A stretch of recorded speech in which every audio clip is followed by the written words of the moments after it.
1절에서 10절 말씀입니다. 구약성경 274쪽쯤 되겠습니다. 신명기 8장 1절에서 10절까지 말씀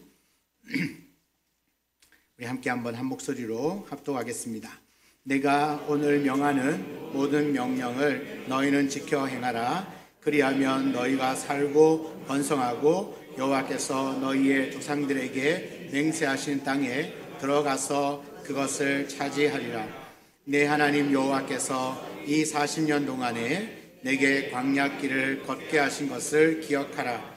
이는 너를 낮추시며 너를 시험하사 내 마음이 어떠한지 그 명령을 지키는지 지키지 않는지 알려 하심이라. 너를 낮추시며 너를 줄이게 하시며 또 너도 알지 못하며 내 조상들도 알지 못하던 만나를 내게 먹이신 것은 사람이 떡으로만 사는 것이 아니요 여호와의 입에서 나오는 모든 말씀으로 사는 줄을 내가 알게 하려 하심이니라. 이 40년 동안에 내 의복이 헤어지지 아니하였고 내 발이 부르트지 아니하였느니라. 너는 사람이 그 아들을 징계함 같이 내 하나님 여호와께서 내 하나님 여호와의 명령을 지켜 그의 길을 따라가며 그를 경외할지니라. 내 하나님 여호와께서 너를 아름다운 땅에 이르게 하시나니 그곳은 골짜기든지 산지든지 시내와 분천과 샘이 흐르고 밀과 보리의 소산지요 포도와 무화과나무와 석류와 감람나무와 꿀의 소산지라. 내가 먹을 것에 모자람이 없고 내게 아무 부족함이 없는 땅이며 그 땅의 돌은 철이요 산에서는 동을 캘 것이라. 내가 먹어서 배부르고 내 하나님 여호와께서 옥토를 내게 주셨으므로 말미암아 그를 찬송하리라. 아멘. 네, 우리 예수 우리 왕이여, 우리 함께 마음을 모아 찬양합니다. 예수 우리 왕이여, 예수 우리 왕이여, 이곳에 오소서. 보좌로 주여 임하사 찬양을 받아주소서. 주님을 찬양하오니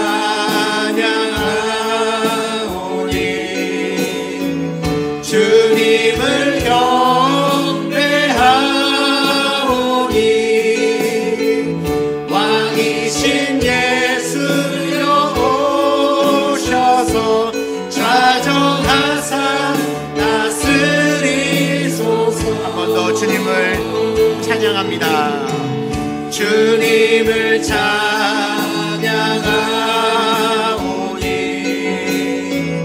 주님을 예배하오니 왕이신 예수여 오셔서 좌정하사 다스리소서.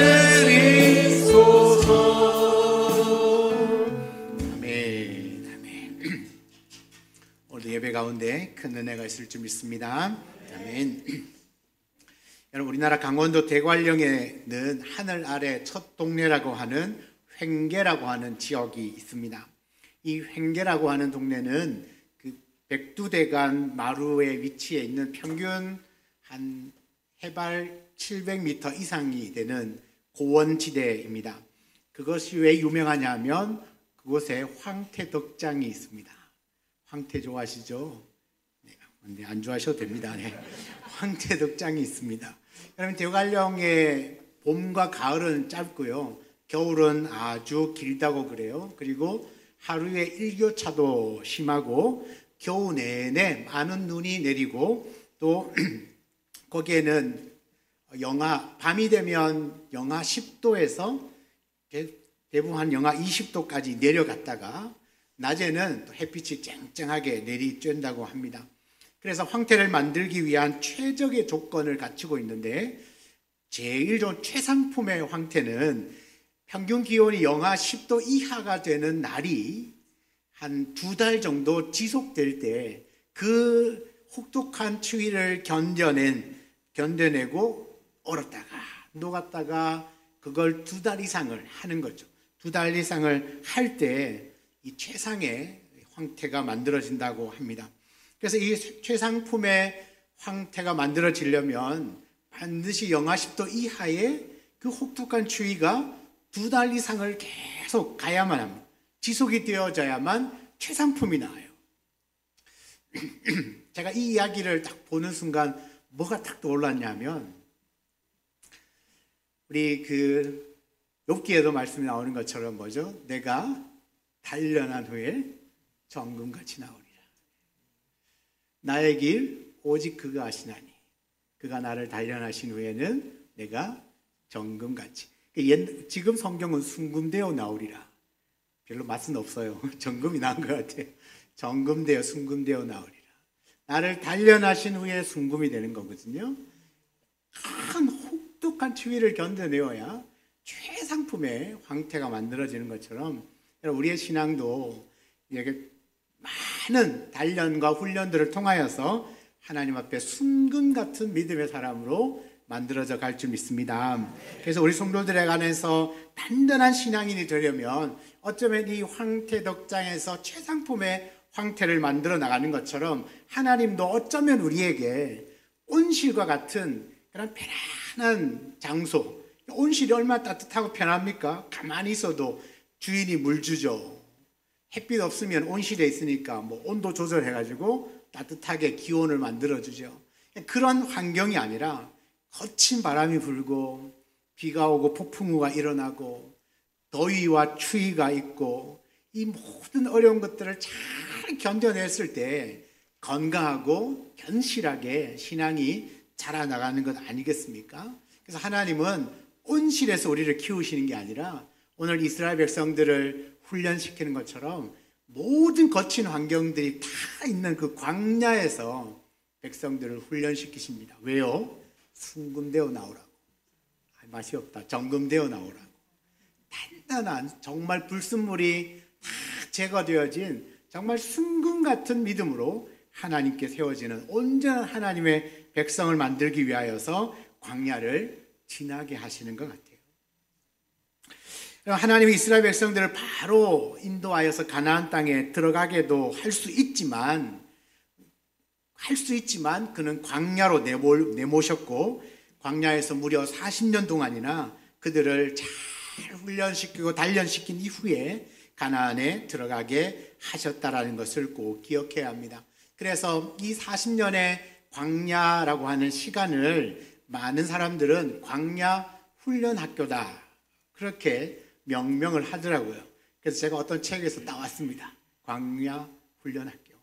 그러니까 이 광야라고 하는 40년이 그냥 고생 한번 해봐라 이놈 그런 시간이 아니라 비록 실수로 범죄하여서 징계당하는 기간이긴 하지만 그 40년 동안은 하나님께서 철저하게 이스라엘을 훈련시키셔서 하나님의 사람으로 만들죠. 이 광야학교에서 이스라엘은 자기의 연약함을 배웁니다. 그리고 하나님의 위대하심을 배우게 됩니다. 그래서 광야학교를 지나고 나면 모든 사람들의 가슴에 이 하나만큼은 새겨집니다. 뭐냐? 오직 여호와 하나님의 말씀을 따라야 살 수 있구나. 하나님을 믿어야만 살 수 있구나 라고 하는 그 하나만큼은 분명하게 깨닫게 된다는 것이죠. 하나님 말씀을 따라갈 때 광야가 더 이상 고통의 길이 아니라 그 안에서 수많은 은혜와 은총이 있다는 사실. 시편의 말씀을 보면 참 은혜가 되는 게 네가 걸어가는 길에 웅덩이도 있고 깊이 패인 골짜기도 있고 수많은 길을 걷지만 그 길을 끝까지 인도하시고 또 함께 하시는 분이 여호와 하나님이시라고 분명하게 고백하고 있는데, 그러니까 그것이 고난만 있는 게 아니라 비록 고난이지만 광야지만 그 어느 때보다가 하나님을 더 강하게 깊이 느끼고 경험할 수 있는 장소가 바로 광야입니다. 여러분, 광야는 어떤 곳입니까? 광야하면 딱 떠오르는 것이 메마르고 물이 부족합니다. 그죠? 물이 없는 황무지에는 생물들이 잘 자랄 수가 없습니다. 거기에는 들짐승들이 많고요. 또 전과과 같은 독충들이 굉장히 많습니다.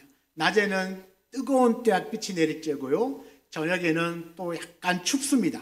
그래서 18도, 10도까지 밤에는 기온이 떨어지는데 그 정도만 떨어져도 광야에 사는 사람들은 얼어서 동사한다고 그래요. 낮과 밤의 기온차가 굉장히 심하고요. 그러니까 이런 광야를 지나야 해요. 40년을 살아왔다는 거죠. 그런데 그곳에서 이스라엘이 경험한 것은 하나님의 보호요, 하나님의 공급이요, 하나님의 인도였다는 겁니다. 하나님이 만약에 공급해주고 인도해주시고 지켜주지 않았다면 그들이 살아남을 수 없었던 곳이 광야였습니다. 그런데 왜 하나님은 이스라엘을 광야로 내모셨습니까?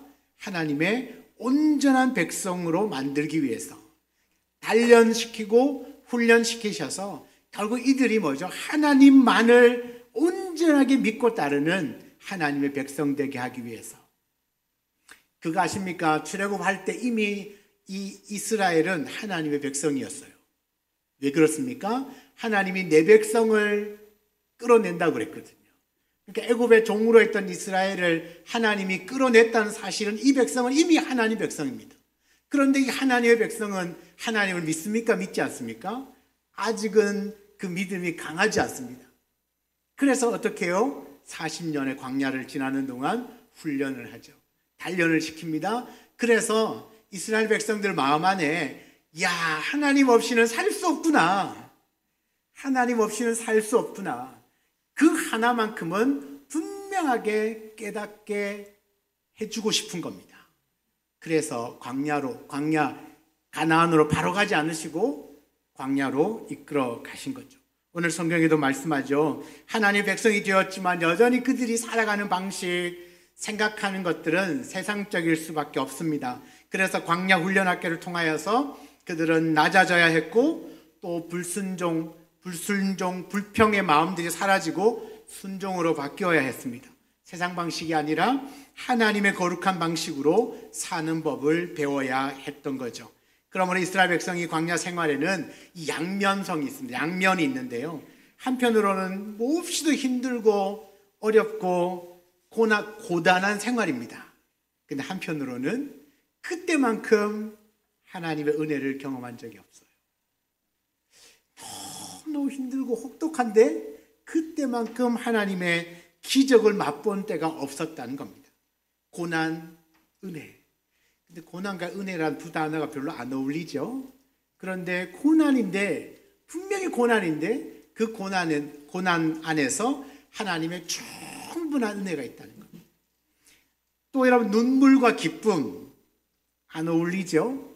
눈물이 있는데 그 눈물이 슬픔이 아니라 기쁨인 거죠. 눈물인데 기쁨이 함께 있는 곳, 그곳이 바로 광야입니다. 광야를 통과하면서 이스라엘은 하나님 없이는 살 수 없는 백성으로 훈련되어져 갔던 것입니다. 사랑하는 성도 여러분, 저와 여러분 안에서도 이 광야학교를 지나서 하나님 앞에 고백했던, 하나님 없이는 살 수 없습니다라고 고백했던 그 온전한 믿음이 저와 여러분의 믿음이기를 주의 이름으로 축복합니다. 그래서 하나님은 이 광야 훈련 학교를 통하여서 반드시 이스라엘 백성들이 배워야 하는 것 3가지 정도를 말씀하고 있어요. 첫 번째는 뭐냐? 1절입니다. 내가 오늘 명하는 모든 명령을 너희는 지켜 행하라. 그리하면 너희가 살고 번성하고. 네가 살고 너가 번성하려면 하나님의 명령, 말씀을 지켜 행해야 한다. 하나님의 모든 명령, 말씀을 지켜 행하는 것이 첫 번째 배워야 할 그들의 과제였습니다. 애굽에서 종로를 타던 이스라엘 백성은 하나님께 구원을 받았습니다. 그들은 더 이상 노예가 아니에요. 이스라엘은 모세의 인도를 받으며 가나안을 향하여 출발했습니다. 그런데 가나안으로 가는 길은 그 어떤 것도 예측할 수 없는 미지의 길입니다. 그래서 특별히 광야를 지나는 동안에는 이 광야를 잘 알고 있는, 누구보다 잘 알고 있는 안내자가 필요한데, 여러분, 그 사람 모세가 광야에서 지내긴 했지만 이 200만의 사람들을 인도해 가기에는 너무나 역부족이었던 겁니다. 그런데 그 광야를 가장 잘 알고 광야를 조성하신 하나님이 내가 너희를 인도해 주시겠다고 말씀하십니다. 지난주에 살폈던 민수기 9장 17절에 보면 구름이 성막에서 떠오르는 때에는 이스라엘 자손이 곧 행진하였으며 구름이 머무는 곳에 이스라엘 자손이 진을 쳤으니 가고 서고를 누가? 하나님이 결정해 주세요. 하나님이 구름으로 가라고 하면 가고 서라 하면 서면 그렇게 살면 그들은 가장 안전하게 살아갈 수 있는 것입니다. 하나님이 구름을 통하여서 이스라엘을 인도해 가시는 겁니다. 그러면 그 인도를 따라서 하나님의 말씀에 순종하면 살아요. 순종하지 못하면 죽는 거죠. 우리가 한 번도 안 가본 데를 가려면, 안 가는 데를 가려고 운전대를 잡으면 제일 먼저 뭐 합니까? 뭐요? 내비게이션을 켜 시동부터 켜야죠. 시동부터 켜가지고 자, 시동을 켭니다. 그 다음에 뭘 합니까? 네, 내비게이션 만져야지. 내비게이션을 만집니다.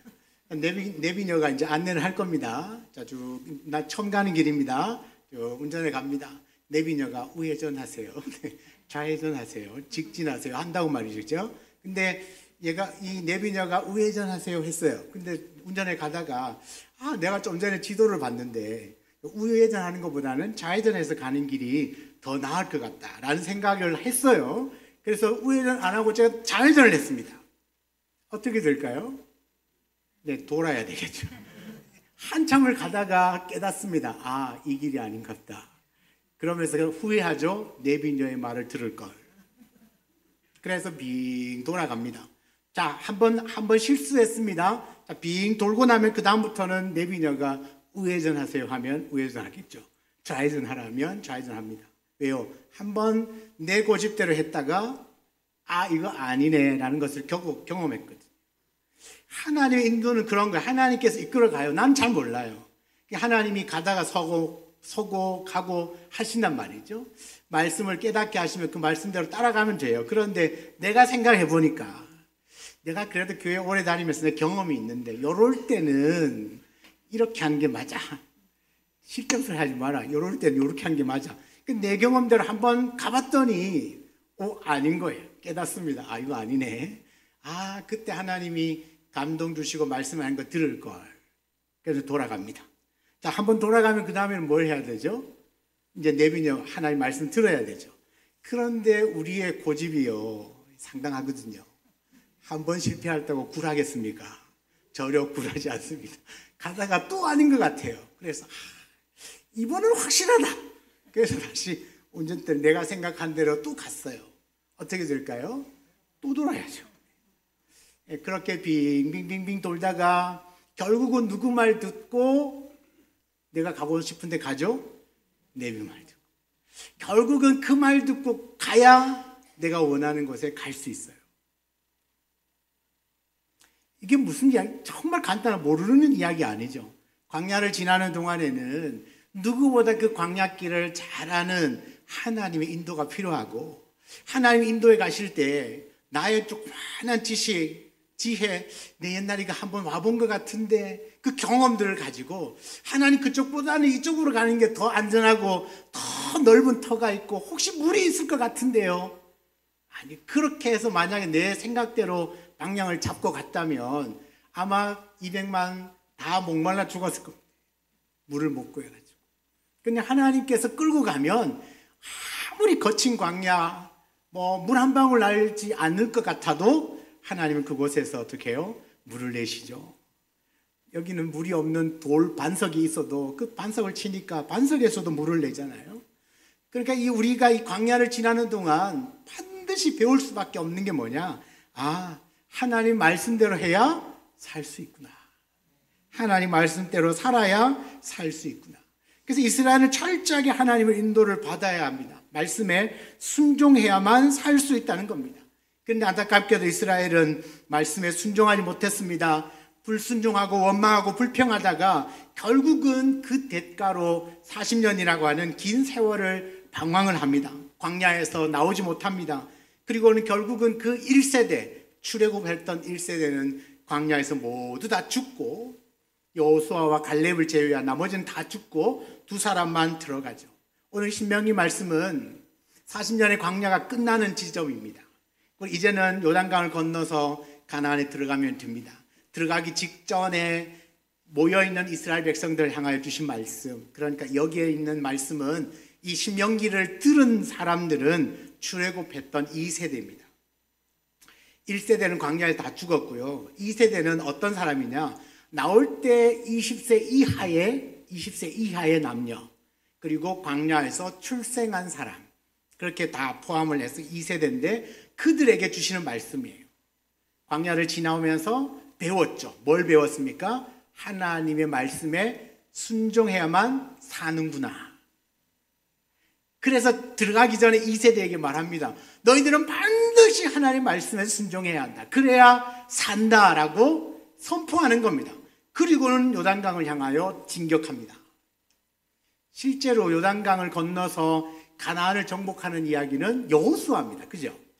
근데 여호수아서에 나오는 이 모든 이야기는 한마디로 말하면 순종전쟁이에요. 순종전쟁. 말씀에 순종하면 요단강도 갈라지고 여리고도 무너지고 태양도 멈춰요. 근데 불순종하면 조그마한 이거는 이거 쉽게 이길 수 있는 아이성에서도 패배하는 겁니다. 그래서 이 가나안 정복 전쟁은 한마디로 말하면 순종 전쟁입니다.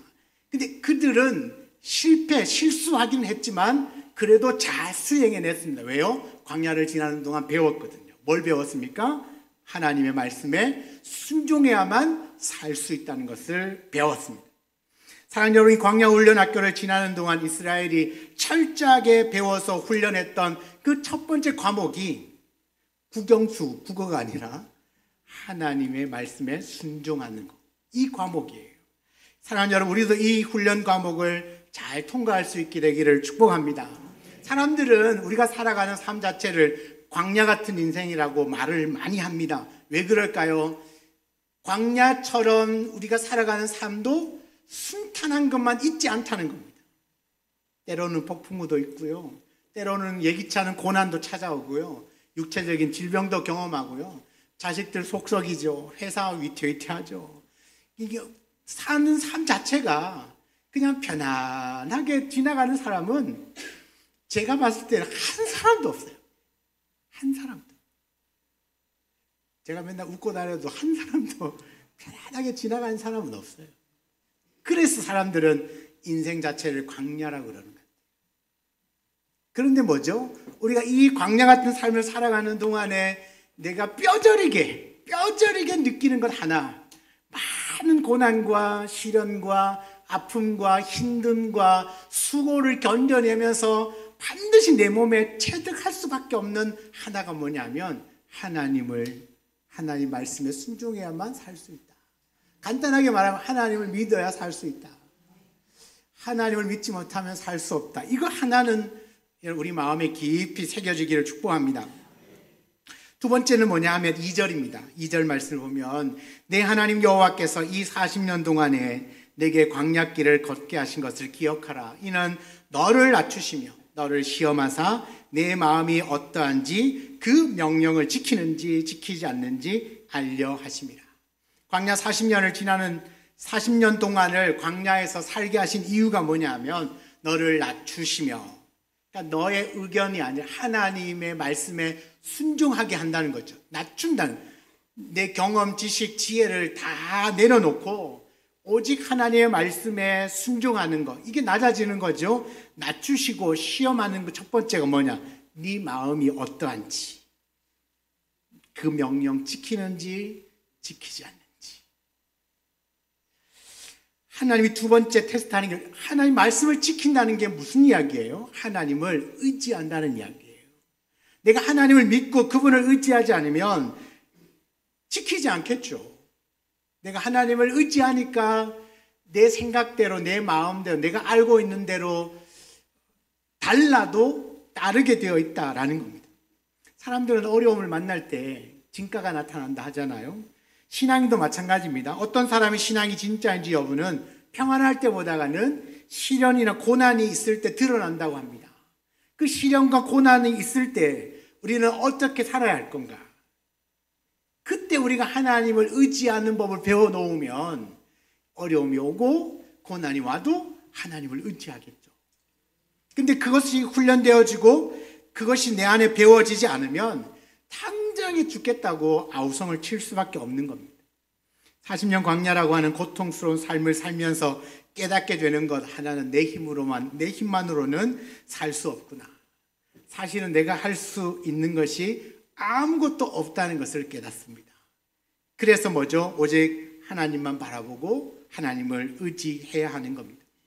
광야에서 가장 어려운 문제가 뭐겠습니까? 먹는 문제겠죠. 광야에서 가장 어려운 건 먹는 문제예요. 그리고 이스라엘은 계속 이동하기 때문에 농사를 지을 수도 없습니다. 그러니까 이스라엘이 아무리 노력하고 애를 써도 이 먹는 문제를 해결할 수가 없어요. 광야에 뭐 과일이 있습니까? 농사도 못 짓죠. 과일이 있어요. 뭐 물도 내 마음대로 구해요. 못 구하잖아요. 아무것도 없는 것. 그러니까 그 광야에서 생활하면 할수록 야, 내가 할 수 있는 것은 아무것도 없구나. 내 노력으로 아무리 애를 써도 음식을 구할 수가 없어요. 그래서 어떻게 합니까? 하나님께서 이들을 위하여 만나를 주어 먹게 하셨습니다. 3절에 너를 낮추시며 너를 줄이게 하시며 너도 알지 못하며 내 조상들도 알지 못하던 만나를 너에게 먹여주셨다. 만나를 먹여주셨다. 만나를 먹을 때는요, 이 음식을 먹는 것조차도 말씀을 따라 먹어야 합니다. 출애굽기 16장에 보면 이 만나를 주실 때 안식일을 제외하고는요, 매일매일 날마다 일용할 만나를 비처럼 내려주셨다고 그래요. 비처럼. 만약에 만나를 뭐 나뭇가지에 따먹으라든지 뭐 이렇게 했으면 그 많은 사람들이 어떻게 그걸 다 배채우겠습니까? 비처럼 내려주시는 거예요. 그래서 하루치, 가족들이 먹을 하루치의 만나를 거둬드립니다. 근데 안식일 날은 만나가 내리지 않아요. 그래서 안식일 전날 이틀 분량의 가족의 만나를 다 거둬들여야 합니다. 자, 그래 보니까 좀 괜찮거든요. 만나를 얻으려면 새벽에 일어나야 되니까. 그래서 내일은 잠을 좀 푹 자자. 그래서 오늘 이틀치 분량을 거둬들였습니다. 그 다음날 아침이 되니까 냄새나고 벌레가 먹어서 만나를 못 먹어요. 그러면 그날은 굶어야 됩니다. 전날 내가 이틀치를 거두었다고 마음 놓고 푹 잤기 때문에 만나를 못 거둔 거거든요. 그런데 딱 열어보니까 벌레도 생겼고 냄새도 나고 못 먹어요. 그러면서 그날 하루는 쫄쫄 굶어요. 그런데 희한하게 안식일 날 전에 거두어들인 만나는 안식일에 내리지 않아도 썩지 않고 벌레 먹지 않았다라는 겁니다. 그래서 매일매일 만나를 먹습니다. 그래서 그 만나를 말씀에 비유하잖아요. 매일매일 만나, 그 말씀을 먹어야 살아요. 안식일 날은 그 전에 거둬들인 걸 먹고 썩지 않고 머물지 않아요. 이것도 말씀으로 다 해주신 거예요. 너희가 만나가 비처럼 내릴 텐데 이렇게 해야 너가 먹고 살 수 있다. 말씀대로 해야만 산다는 것을 또 깨닫습니다. 그러면서 이스라엘은 이 내가 살아가는데 제일 중요한 이 먹는 것까지도 하나님이 책임지시는구나. 그리고 하나님 말씀대로 순종해야만 살 수 있구나라는 사실을 알게 됩니다. 예수님이 주기도문을 우리에게 주셨습니다. 기도를 가르쳐 주셨죠. 예수님이 가르쳐 주신 기도문에 보면 내용에 뭐가 나옵니까? 오늘 우리에게 일용할 양식을, 그러니까 일용할 양식은 하나님이 주시는 겁니다. 그러니까 이 이스라엘이 매일 만나를 내려서 먹게 해주신 것처럼 오늘 우리에게도 매일매일 필요한 양식을 공급하여 주시는 분이 하나님이심을 믿습니다. 그러니까 내가 살아가는 데 필요한 이 양식의 문제까지도 하나님이 책임져 주시는 겁니다. 그러니까 누구를 의지해야 됩니까? 하나님을 의지해야죠. 기본적으로 먹는 문제까지도 내가 할 수 있는 것보다 없는 것이 더 많다면 우리는 하나님을 바라보고 하나님을 의지할 수밖에 없습니다. 우리가 광야를 지나는 동안 반드시 배워야 할 것, 하나님을 의지하는 법. 하나님을 의지하는 법을 배워야 합니다. 광야 같은 삶을 살아가는 저와 여러분도 철저하게 하나님만 의지할 수 있기를 축복합니다. 세 번째는요, 하나님께서 이 고달픈 광야 생활을 하는 동안에 이스라엘을 어떻게 하셨느냐? 굉장히 세심하게 돌보셨다는 겁니다. 광야 40년의 시간은 엄밀하게 따지면 불순종의 대가로 징계를 받는 시간이에요. 정탐꾼을 보냈더니 악평을 막 하잖아요. 그래서 40일간 정탐을 했는데 그 40일 하루를 1년으로 계산해서 40년 동안 너는 광야에 지낼 거다. 그리고 너희들은 여호수아와 갈렙을 제외하고는 모두 다 너희 가나안 땅에 못 들어간다. 그러니까 이 광야에서의 삶은 어떠면 징계의 시간입니다. 그런데 한편으로는 하나님의 사랑으로 돌보시는 시간입니다. 광야 생활은 먹을 것, 입을 것이 모두가 다 부족합니다. 햇빛은 뜨겁죠. 전갈과 같은 독충들은 우글거리죠. 갑자기 아말렉과 같은 족속들이 막 전쟁을 걸어오죠. 이처럼 광야는 이스라엘 백성들에게는 위협적인 장소입니다. 그냥 편안하게 지낼 수 있는 공간이 아니에요. 그러나 동시에 은혜와 기적의 땅이기도 합니다. 보세요. 애굽에서 나오는 순간부터 구름 기둥, 불 기둥이 그들을 보호하고 인도합니다. 낮과 밤의 기온차가 아주 크다고 그랬죠. 낮에는 구름 기둥으로 뜨거운 햇빛을 막아줘요. 밤에는 불 기둥으로 훈훈하게 만들어서 이불 덮고 자지 않아도 배 안 아프도록, 감기 안 걸리도록. 그렇게 밤에는 불 기둥으로 훈훈하게 만들어져요. 밤에는 구름으로 그 뜨거운 햇빛을 가려서 광야에 있어도 살 수 있게 만들어줘요. 그리고 가야 할 곳을 그 구름으로 인도해 주시죠. 보호하여 주시죠. 이끌어 가시죠. 또 하늘에서는 매일같이 만나를 내립니다. 혹시나 영양실조 걸릴까 봐 메추라기 쫙 날려보냅니다. 그래서 메추라기 고기 먹게 하시죠. 물을 찾았는데도 마실 물이 못 마시는 그런 쓴 물이 그것을 뭐 단물로 바꾸셔서 마시게 하시고 반석을 쳐서 물을 내어 마시게도 하셨습니다. 아말렉이 쳐들어올 때는 하나님이 대신 싸워주셔서 승리하게 하셨죠. 이만하면 광야가 위험하고 힘들고 괴로운 곳이기는 하지만 한편으로는 하나님의 가장 세심한 보호와 보살핌과 인도와 함께 하시는 장소가 바로 광야입니다. 이스라엘은 고단하고 힘들지만 기적의 음식을 매일매일 먹었습니다. 구름 기둥과 불 기둥은 한 번도 이스라엘을 떠난 적이 없습니다. 이들이 비록 범죄하여서 막 우상을 만들고 이 우상 앞에 절하고 막 노래할 때에도 구름 기둥과 불 기둥은 사라지지 않았어요. 그러니까 하나님은 이스라엘을 광야에 절대로 방치해 둔 것이 아니에요. 우리는 생각하죠. 살다가 갑자기 고난을 당하면 하나님 어떻게 나에게 이런 고난을 주십니까? 왜 나에게 이런 힘든 일을 겪게 하십니까? 라고 하소연하고 원망할 때가 있어요.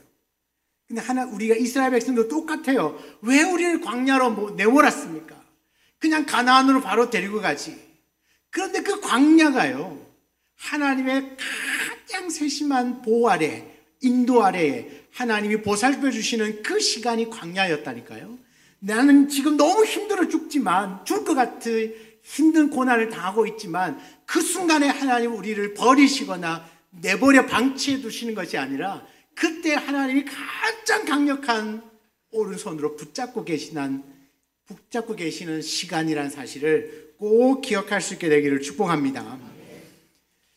사람들 흔히 광야 같은 인생을 살아간다는 이유가 살다 보면 힘든 일이 있기 때문에 그렇겠죠. 그런데 그 힘든 일이 있어도 하나님의 돌보심은 끝이 없습니다. 계속 돌보시고 지켜주시고 보호하고 계시다는 거죠. 그래서 우리가 겪고 있는 그 힘든 것만 바라보지 마시고 돌보고 계시는 하나님의 은혜를 바라보시기 바랍니다. 그래서 광야를 지나는 동안 우리가 배우게 되는 세 번째가 뭐냐 하면 어떤 환경에서도 하나님은 내 삶을 세심하게 돌보고 계신다.